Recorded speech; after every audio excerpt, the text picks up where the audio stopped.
Allez, bonjour à tous, c'est GZ83 et cette fois c'est la bonne parce que ça fait 2 fois que j'essaye d'enregistrer que ça ne me marche pas. Du coup l'avantage c'est que je vois bien où est-ce que je veux en venir avec mon programme, donc il n'y aura pas trop l'effet de surprise. Et j'espère que cette fois ça va marcher. Du coup on se retrouve pour continuer cette série consacrée à la création d'un mini-jeu en 1 heure de temps, idéalement. Alors idéalement parce que j'ai vu que la première vidéo faisait déjà 20 minutes, donc je pense que ça va être compliqué de tenir ce délai, mais bon, on verra bien. Et ça va nous permettre de voir qu'à mon avis, on peut créer un mini-jeu sympa en peu de temps, et surtout de réviser les fondamentaux en UI Love 2D avant d'aller un peu plus loin sur le parcours gamecoder.fr. Du coup, dans la vidéo précédente, on avait créé notre héros, et puis là, on va s'atteler à créer nos ennemis, puisque pour que tout ça puisse communiquer et se tirer dessus dans la joie et la bonne humeur. Du coup, on y va, on attaque sans plus tarder. Je vais créer mes ennemis. Pour ça, je crée un sous-programme que je nomme tout de suite mob, dans lequel je crée une variable locale mob qui va être complexe et qu'on va retourner, évidemment. Et on va le retourner où? Dans le game. Donc on va créer une autre variable, mymob, et on va lui dire qu'il faut qu'elle aille chercher les choses dans le game. Donc tout ce qui a été créé dans ce programme mob va être injecté dans cette variable mymob. Ensuite, on va lancer ce sous-programme à l'aide des fonctions usuelles. Donc mymob.load, mymob.update, on va passer le delta t, et mymob.draw cette fois-ci. Et cette fois-ci, on ne passe pas le delta t, évidemment. Donc mymob.load, mymob, hop, il va chercher dans le game quelque chose.load. On va tout de suite le créer, mob.load. Faut quand même que je précise que c'est une fonction, sinon il ne va pas aimer la blague. Function mob.update, on récupère le delta t qu'on avait injecté avant, et le mob.draw pour dessiner nos mobs. Hop, on vérifie que tout marche, ça ne marche pas.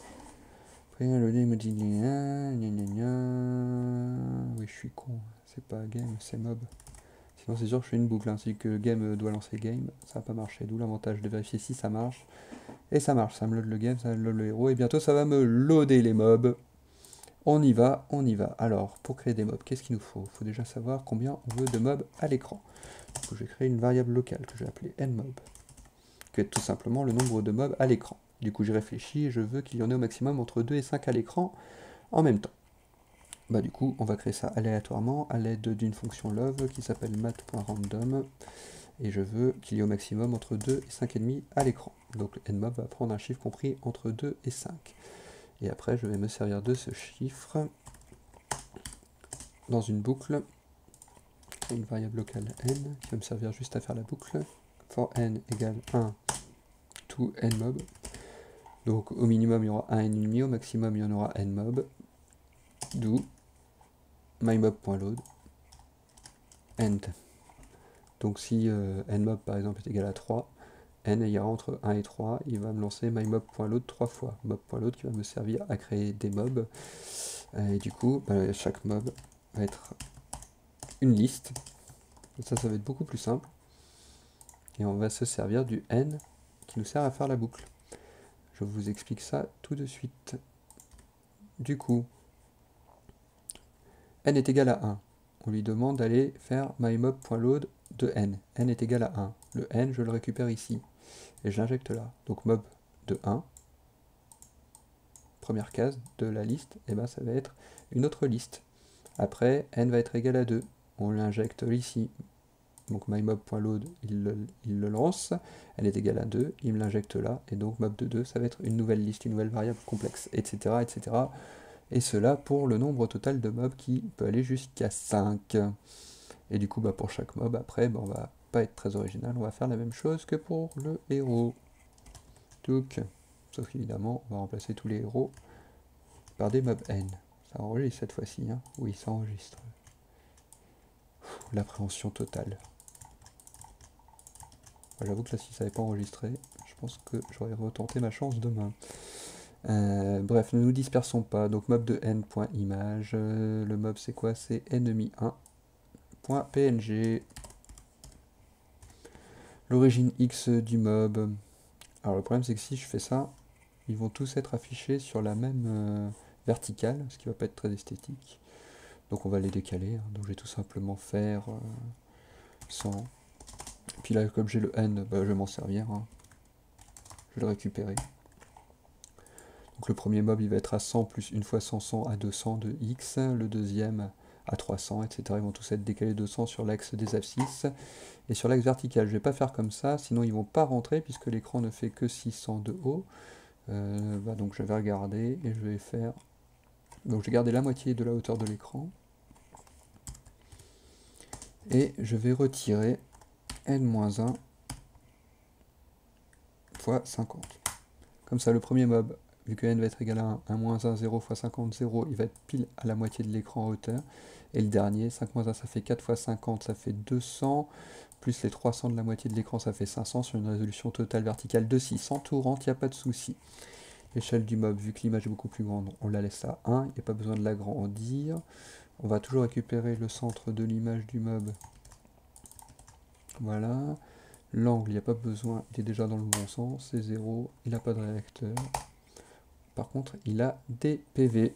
Et donc si je fais ça et que je lance le programme, il ne va rien se passer puisque j'affiche pas le mob.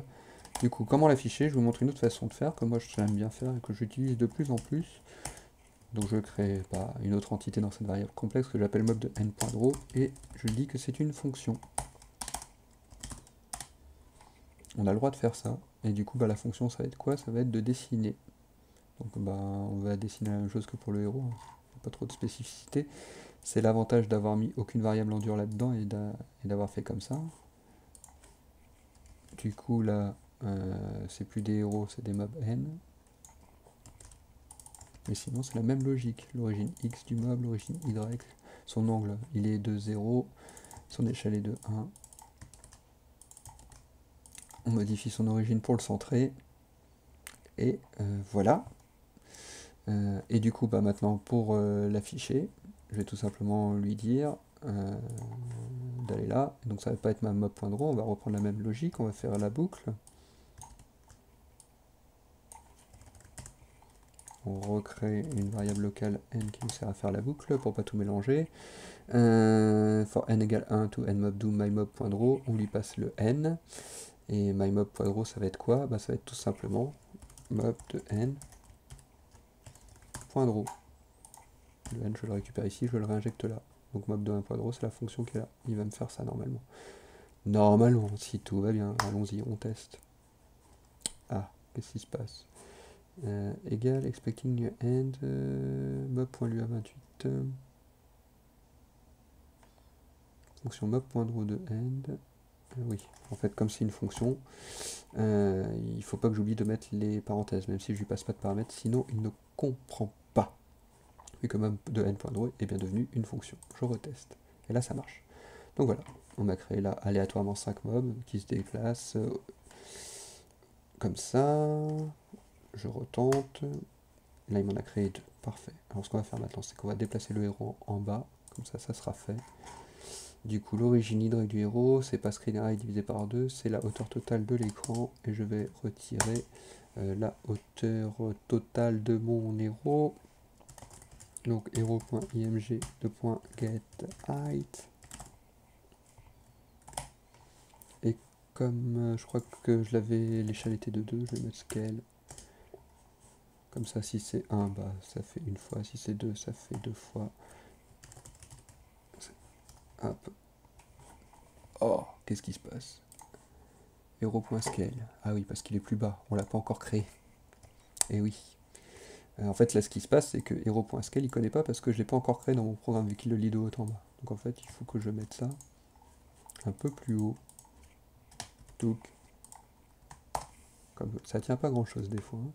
Et là, ça marche parfaitement avec mon vaisseau qui est en bas. Bon, allez, nickel. On prend ça. C'est parfait.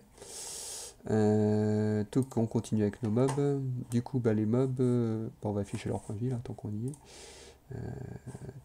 Où est-ce qu'on prend avec le héros? Où est-ce qu'on affiche les points de vie? Lovegraphics.print. Allez, hop, copier. Du coup, on affiche les PV du mob. On l'affiche où? Cette fois, un peu à gauche pour changer.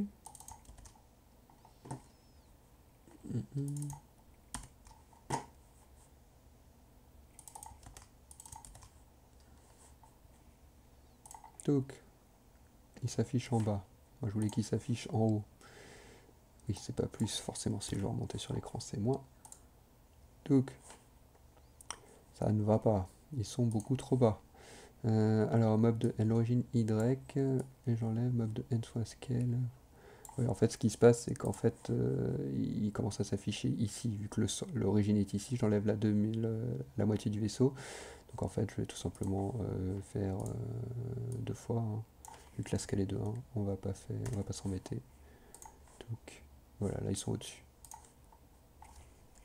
Et si on veut être tatillon, avec 2.5, ça sera encore plus joli. Voilà. Bon, ben c'est nickel. Donc ça marche très bien. L'avantage, c'est qu'on on a un draw qui est clean. Si on a d'autres choses à afficher, au moins là on a mis ça dans une fonction, ça prend pas de place. Moi je trouve que c'est pas mal de faire comme ça. Bref, avançons. Il faut maintenant déplacer nos mobs. Du coup, il leur faut une vitesse. Du coup, on va pas se prendre la tête, ils vont se déplacer que sur un axe longitudinal. On va pas les déplacer verticalement. Et du coup, ce que je pensais faire, c'était leur donner une vitesse aléatoire pour chacun, qui est compris entre 100 et 300 pixels secondes. Voilà. Du coup, dans l'update, bah, c'est toujours pareil, en fait, c'est pas mymob.updateDLT. On crée une boucle à l'aide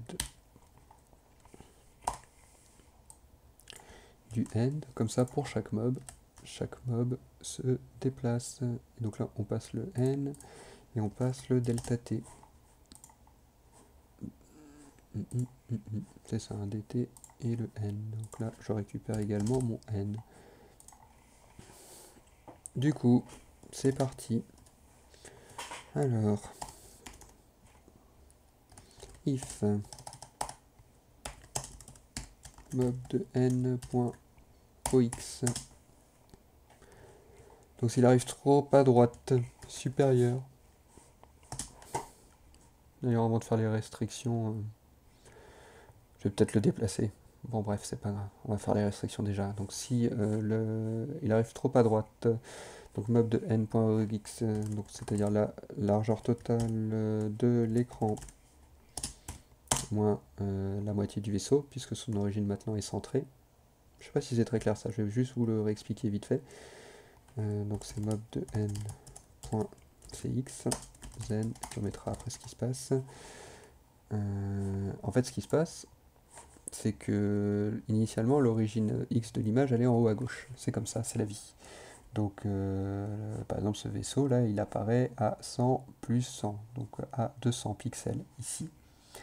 Mais après moi ce que je fais quand je l'affiche, c'est que je trouve que c'est pas pratique ici pour tester la collision, parce que ici là ça va être 0, mais ici ça va être la largeur totale moins tout le vaisseau. Donc moi je préfère centrer l'origine de l'image. Et pour ça, en fait, ce que je fais, c'est que je récupère la largeur totale de l'image, donc moi, image.getWidth, et je la divise par 2. Comme ça, je suis centré sur cet axe-là. Je fais pareil pour la verticale. Je prends la hauteur totale de l'image, je la divise par 2, et c'est ce centre-là. Et donc, j'injecte ces deux valeurs ici. Donc, ce qui fait que l'origine, elle se déplace là et là, pile au centre du vaisseau. Et l'avantage, c'est que maintenant, comme l'origine est ici, je sais que la zone de collision, donc elle n'est pas à 0 ou la hauteur totale du vaisseau de l'autre côté, c'est toujours pareil. Maintenant, il faut toujours que j'enlève un demi-vaisseau, aussi bien à gauche, à droite, mais également en haut qu'en bas. Puisque si j'enlève pas le demi-vaisseau, en fait, ce vaisseau-là, il va sortir de la moitié de l'écran. Donc l'avantage de faire ça, c'est qu'on enlève toujours un demi-vaisseau, quel que soit l'axe. C'est plus simple et je trouve qu'on se trompe moins pour tester les collisions. Du coup, on y va. On déplace le vaisseau. Donc mob de n.ox, avant de lui donner les restrictions. C'est égal à mob de n.ox plus, donc sa vitesse, mob de n.speed, que je multiplie par la constante de temps. Du coup, on y va. et le vaisseau ne se déplace pas. C'est curieux ça. Map de end.ox égale map de end.ox plus map de end.speed fois dt. Tiens, pourquoi ça ne marche pas? On l'a appelé le update.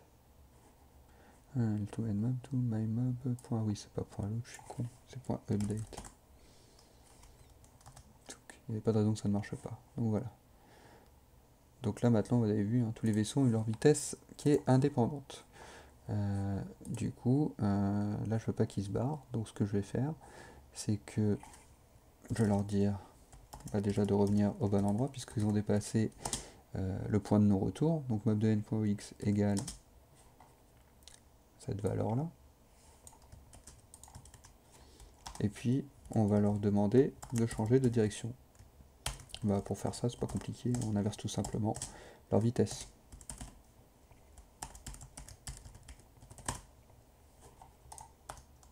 Alors, toc, ça rebondit.